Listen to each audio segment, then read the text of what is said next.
আমি কোরআন শরীফের দজ্জাল খুঁজতে খুঁজতে আমার 40 বছর সময় লাগছে, 45 বছর সময় গেছে, কারাগারও দজ্জাল খুঁজে পাইনি।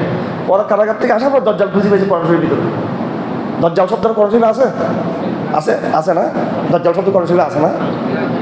কি আছে না সেটা খবর নেই। ইয়াজুজ মাজুজ আছে, দজ্জাল আছে না শব্দ? এটা এটা মানে বহুত দিন গবেষণা, কি দজ্জাল নাই এত বড় একটা ফিতনা। হাদিসে বলতে বলতে রাসূলুল্লাহ সাল্লাল্লাহু আলাইহি ওয়াসাল্লাম গলা ভেঙে গেছে আমার মতো, দজ্জাল দজ্জাল বলতে বলতে গলা শুকিয়ে গেছে। রাসূলুল্লাহ সাল্লাল্লাহু আলাইহি ওয়াসাল্লাম কোরআন শরীফে একটা শব্দ না দজ্জাল সম্পর্কে আছে।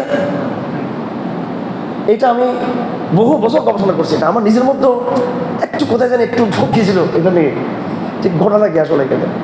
ইয়াজুজ মাজুজের কথা কিন্তু আছে, কিন্তু এটা একাধিকবার আছে। তো অথচ দজ্জাল আলোচনা কোরআন শরীফে ইয়াজুজ মাজুজের চেয়ে বেশি আছে। পুরো সূরা বাকারা হচ্ছে দজ্জাল নিয়ে আলোচনা। কারণ দজ্জাল বাইরে হবে কোত্থেকে? কোথায় বের হবে? বনী ইসরাইল থেকে বের হবে, নাকি না? দজ্জাল আসল নাম হচ্ছে কি? মেসিহ বিন ডেভিড। মেসিহ বিন ডেভিড, দাউদের সন্তান মাসিহ, এটা তাদের ভাষায়। আর আমরা তাকে বলি, এবং তারা তার উপাধি দিল মালিকুসসালাম, কিং অফ পিস। তারা বলে 2004 সালে আমি একটা বই লিখছিলাম, এই বিশ্ব সংকট শুরু 2004 সালে।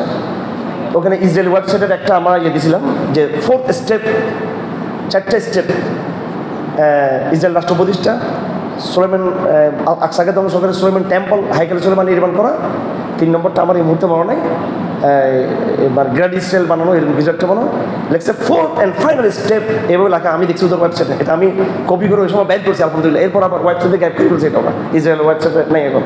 লেখছে final 4th and final step is কি লেখছে, coming the piece of king, এইভাবে লেখা আছে ওখানে, বুঝলেন? এখন এই পুরো অর্থনীতি হলো কাদের হাতে? কাদের? এই দজ্জালের এই চ্যানেলের হাতে, দজ্জালি চ্যানেল। এই আধুনিক সভ্যতাকে ধরেই কিন্তু দজ্জাল আগমন ঘটবে। এটা ভালো করে বুঝে নেবেন, ভালো করে বুঝে নেবেন কথাটা। আলহামদুলিল্লাহ আল্লাহ আমাকে আমার অন্তরে এটা অ্যানসার করে দিয়েছে, আমার বুঝে আসছে আলহামদুলিল্লাহ। হ্যাঁ, এটা 3টে স্টেপ। একটা হলো অর্ডিনারি স্টেপ, প্রাচীন পদ্ধতি, যেটা কোরআনে যেটা আছে বা এর আগে যেটা ছিল আহলে কেতাবের। এটা হচ্ছে সেকেন্ড স্টেপ, আহলে কেতাবের বনী ইসরাইলের একটা মডার্ন এক্সপ্রেশন যেটা আছে বর্তমানে। থার্ডটা হচ্ছে দজ্জালের কি আবির্ভাব। এর এক চ্যানেল থেকে আসবে, এটা প্যাটার্ন একটাই, কিন্তু যে প্যাটার্নের কথা কোরআন শরীফে আছে বনী ইসরাইলের, এবং এর আগে তাদের যে গুমরাহির কথা। হ্যাঁ, এবং সেই বনী ইসরাইলের ইহুদ নাসারাদের বিচ্যুতির একটা এই মডার্ন এজ হচ্ছে ওই আহলে কেতাবদের এই বিচ্যুতির একটা কি। আমরা মনে করি যে মডার্ন এই যুগটা এটা ধর্ম বিবর্জিত, মোটেও না। এটা দাঁড়িয়ে আছে তওরাতের উপরে, ইনজিলের উপরে, এই সভ্যতা। হ্যাঁ, বাইবেলের উপর দাঁড়িয়ে আছে। এটা সেটা কাবুস, সেটা এগুলো বিশ্ব সম্পদের পড়তে হবে। এই তার একটা বাইবেল, ইনজিলের, তওরাতের, জবুরের একটা একটা ভ্রান্ত ড্রিল, অস্পষ্ট একটা আপডেট হচ্ছে এই বর্তমান সভ্যতা। আর এটাকে ধরে ফাইনালি দজ্জালের কি করবে? আগমন ঘটবে। আপনি বলতে পারেন দজ্জাল একটা সন্তান, তার বাবা হলো বর্তমান আধুনিক জমানা, আর তার দাদা হলো আগের কি বনী ইসরাইল। বুঝা যাচ্ছে এবার? দজ্জাল হচ্ছে কি সন্তান, তার বাপকে এই ব্রিটেন, ফ্রান্স, জার্মানি, আমেরিকা, জাতিসংঘ, এটা তার দজ্জালের কি। হ্যাঁ, এই সভ্যতা থেকে কিন্তু কি বের হবে? কারণ এই সভ্যতা থেকে কিন্তু ইহুদি রাষ্ট্র প্রতিষ্ঠা হয়েছে, ঠিক কিনা? নাকি না? কথা মিলতেছে এগুলো? ইহুদি রাষ্ট্র কেমন প্রতিষ্ঠা হয়েছে? প্রথম বিশ্বযুদ্ধের মধ্য দিয়ে হয়েছে, নাকি না? কি রে ভাই, কিছু বুঝেন না নাকি আপনারা? মানে এগুলো কাল্পনিক কথাবার্তা মনে না? আমার কথা এমরান নজরের কথার মতো না, কিন্তু আমার কথা ওই অনেকে কাল্পনিক, অ্যালুমিনিয়াম, তারপর আরও অনেকে কাল্পনিক, অনেক সূত্র দেয় না। আমি একবার এগুলো একদম সোজা সাতটা কথাই বলি, এগুলো কোনো জটিল কোনো কথা নেই এগুলো। হ্যাঁ, বর্তমান সভ্যতার জরায়ু থেকে কী বের হয়েছে? ইসরায়েল রাষ্ট্র জন্ম হয়েছে, সেক্ষেত্রে দজ্জাল বাইর হবে। সুতরাং বর্তমান যে গণতন্ত্র, লিবারালিজম, হ্যাঁ, ডেমোক্রেসি, তারপরে যে অর্থনৈতিক যে পুঁজিবাদ, এই যে সিস্টেমটা, এই পুরো সিস্টেমটাকে ধরেই এর ভিতর থেকে কী বের হবে? দজ্জাল। আর এই সিস্টেমের আগে যেটা ছিল সেটা যেটা কোরআন শরীফে আছে। সুতরাং এই ভাই তো আসলে একটা প্রশ্ন করছেন, এটা এই জন্য বলতেছি, উনি যে প্রশ্ন করলেন যে অর্থনীতির ক্ষেত্রে আমরা যখন মানুষকে মশলা বুঝাই, এই মানুষকে বুঝাতে পারি না যে পুরো সিস্টেমটা হচ্ছে একটা কি, একটা দজ্জালি সিস্টেম। কি সিস্টেম এটা? দজ্জালি সিস্টেম। এই জন্য জিন্দেগিতে কোনো ইসলামী ব্যাংকিং সম্ভব হবে না এই বিদ্যমান কারণে।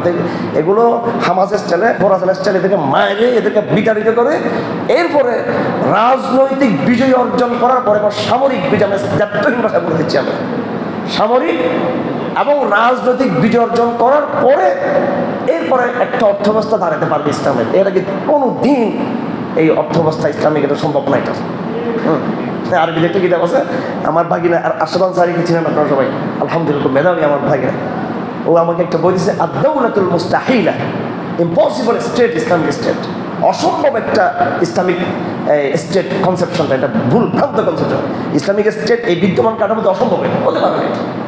এই জন্য আপনাকে দাওয়া ইলাল্লাহ দিতে হবে, ঘরে ঘরে তৌহিদের জাগরণ তুলতে হবে, এবং এরপরে বাকিটাকে আপনাকে রাবাত কাতাল জিহাদের মাধ্যমে এটাকে করতে হবে। এটাকে পরে এরপরে যখন সমাজ বিনির্মিত হবে তারপর গিয়ে আপনার ইসলামী স্টেটও হবে, ইসলামিক ইকোনমিক্সও হবে সম্ভব। এর আগে তো জোড়া তালি ইস্তাহাদ মেস্তাহাদ এগুলো সাময়িক আর কি, এগুলো আরো তো জালি ফিতনা আর এগুলো। বুঝে আসছে ভাই? এই জন্য আপনি কিন্তু সরিয়ে আসতে পারলে ভালো হবে। তো কী করবো, তাই বলে কি আমরা এখন ওই মোহাইমেন পাটোয়ারি যখন নাকি শুরু করছে মুদ্রার বিরুদ্ধে কথা, এখন সে কি বলছে যে টাকা পয়সা দিলেন করিয়েন না আপনারা, হ্যাঁ এটা তার বলে নাই। যেহেতু একটা ব্যবস্থা চেপে বসছে আমাদের উপরে, আমরা টেম্পোরারি এটাকে কি করব, এটাকে টেম্পোরারি আমরা এটা বাধ্য এটা আমাকে গ্রেপ্তার করে রুমে ডুবিয়ে দিয়েছে, শুকুরের মাংস খাওয়াচ্ছে আমাকে। আমি কি করতাম এখনো, এই শুকুরের মাংস খাচ্ছি আমরা এখন। ব্যাংক শুকুরের মাংস, মুদ্রা শুকুরের মাংস, বাজেট শুকুরের মাংস। আর কেউ বলছে এটাকে একটা ইসলামিক শুকুরের মাংস করে দেওয়া যেতে পারে, ইসলামাইজেশন। ঠিক আছে, টয়লেটের কি ইসলামাইজেশন হবে? টয়লেটের সম্ভব। শুকুরের মাংস থেকে কেমনে বের হতে হবে, এই শিকল ভাঙতে হবে। তো আমাকে শুকুরের মাংস খাওয়াচ্ছে, এই শিকল ভাঙতে হবে। হ্যাঁ, এটা চিন্তা করতে হবে।